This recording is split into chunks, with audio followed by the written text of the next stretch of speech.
কয়েকদিন আগেই সিরিয়ার মাটিতে আন্তর্জাতিক মিত্র তুরস্কের হাতে ভয়াবহ পরাজয় বরণ করেছে রাশিয়া।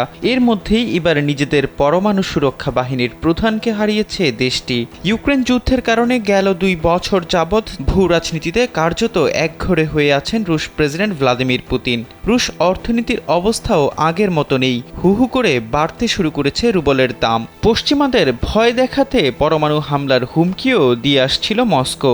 এমন পরিস্থিতির মধ্যেই পরমাণু সুরক্ষা প্রধানকে হারানো পুতিনের জন্য একটি বড় ধাক্কা হিসেবেই দেখা হচ্ছে। জানা যায়, মস্কোতে একটি ইলেকট্রনিক স্কুটারে লুকিয়ে থাকা বোমা বিস্ফোরণে নিহত হন রুশ পরমাণু সুরক্ষা প্রধান lieutenant general Igor Kirillov. Introducing High Glass by Akijport.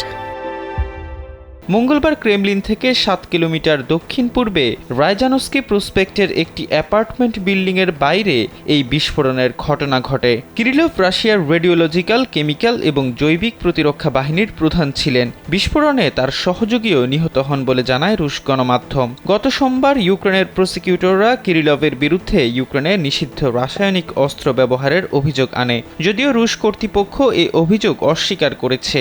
এর আগে অক্টোবরে যুক্তরাজ্যের দাঙ্গায় এজেন্ট ব্যবহারের অভিযোগে কিরিলভের বিরুদ্ধে নিষেধাজ্ঞা দিয়েছিল ব্রিটিশ সরকার।